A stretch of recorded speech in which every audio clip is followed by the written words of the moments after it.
बड़ा भाई, उनको मैं लेके आया, उन्होंने प्रेजेंटेशन देखा और प्रेजेंटेशन में जब बताया जाता है 2,10,000 मिलेगा, तब मेरा भाई उठकर बाहर जाता है। और मुझे थोड़ा टाइम के लिए लगता है कि 2,10,000 देख के ज्यादा प्रेरित हुआ है, ये अभी बिजनेस चालू करेगा, लगता है एटीएम में जाके लेके आएगा कुछ। लेकिन क्या था, उस वक्त एक ही आदमी उठा, बाकी कोई उठा ही नहीं, मेरा भाई उठा। तो मैं पीछे पीछे जाके भाई को पूछा, दादा काय झालं, का मधनं उठला? त्यांनी 2-4 डायलॉग मला आणले, तू मोठा की मी मोठा, तू जास्त शिकला की मी जास्त शिकला, आणि असलं काही करायचं नाही। हे सगळे लोक जे येतात कोटबीट घालून, हे कंपनीचे भाड्याचे माणसं असतात। आता त्याला वाटतं का मी भाड्याचा असं, आणि आपलं आतरून पाहून पाई पसरायचं जे चाललंय ते करायचं। तो उन्होंने मुझे ये बिजनेस नहीं करने की सलाह दी, लेकिन जिन्होंने इस बिजनेस को मुझे दिखाया था, उनके लाइफ के कुछ बदल ये बिजनेस से होते हुए मैं देख रहा था, मुझे उनके ऊपर भरोसा था। और वो नहीं आया करके मैं रुका नहीं, लेकिन प्रॉब्लम हुआ क्या कि बड़े भाई को पहले दिन बिजनेस दिखाया, सबसे डेंजर प्रॉब्लम, क्योंकि उसने छोटे भाई को बताया मैं क्या करता हूं। अब तुम्हाला वाटलं की त्यांनी पॉझिटिव्ह सांगितलं असेल की जा त्याच्या नादी लाग, त्याच्याबरोबर बिजनेस कर, हाँ एकदम मतलब मेरा कार्यक्रम पूरा उल्टा करके रख दिया। ऐसे प्रोग्राम से मैं जब शुरुआत के दिनों में लोगों को सुन के जब घर पे जाता था, तो मुझे लगता था लाइफ में कुछ करना चाहिए, एकदम चार्ज होके घर पे जाता था।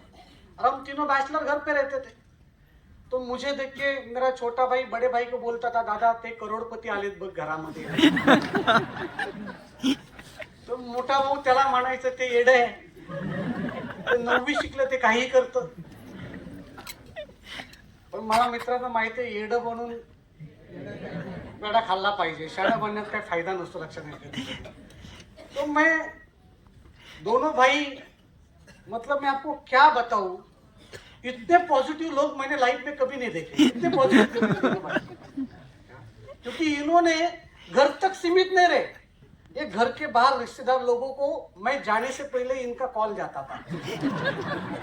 मी म्हणलं दादा आला नाही, चल काही प्रॉब्लेम नाही, आता आपण आपल्या आत्याच्या मुलाला बिझनेस सांगूया। मी त्याला कॉल केला, रे म्हणलं जबरदस्त धंदा घेऊन आलोय, मला कालच तुझ्या दादाचा फोन येऊन गेला।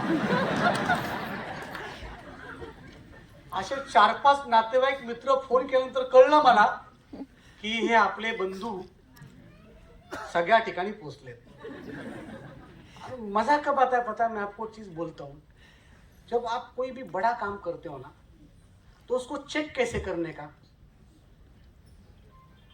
तो जब बड़ा काम हम जब करते हैं तो सबसे पहला विरोध आपको घर से होता है, और जब घर से होता है ना, तो समझ जाने का कार्यक्रम बहुत बड़ा होने वाला।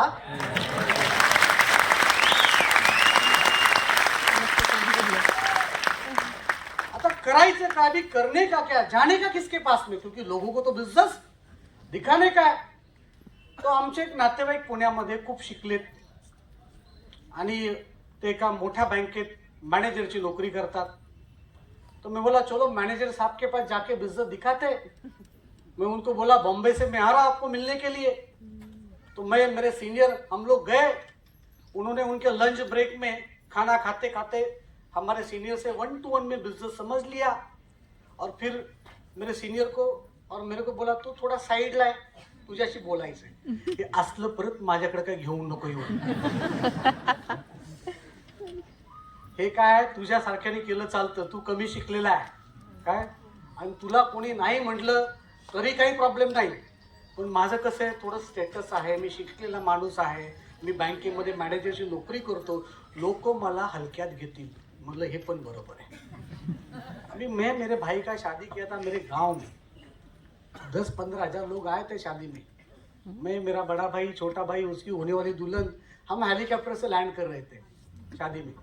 आता आमच्याकडे गावाला कसं असं लग्नाच्या पत्रिकेत लोकांची नावं टाकावं लागतात, तुम्हाला माहिती आहे तुमच्याकडे पण असं बघा, हा म्हणजे ते कार्यवाहक, स्वागत उत्सुक, प्रमुख उपस्थिती, म्हणजे आमच्याकडे शेतकऱ्याच्या नावासमोर प्रगतशील शेतकरी नाही लिहिलं त्याला राग येतो, भले शेती 1 एकर का असाना पत्रिकेमध्ये। हा, आणि त्या पत्रिकेमध्ये माझ्या भावाच्या लग्नाच्या प्रमुख उपस्थिती ते बँकेचे मॅनेजर पण होते, त्यांचं पण नाव होतं, उनका भी नाम डाला था। और क्या हो गया, हम लोग हेलीकॉप्टर से लैंड कर रहे थे,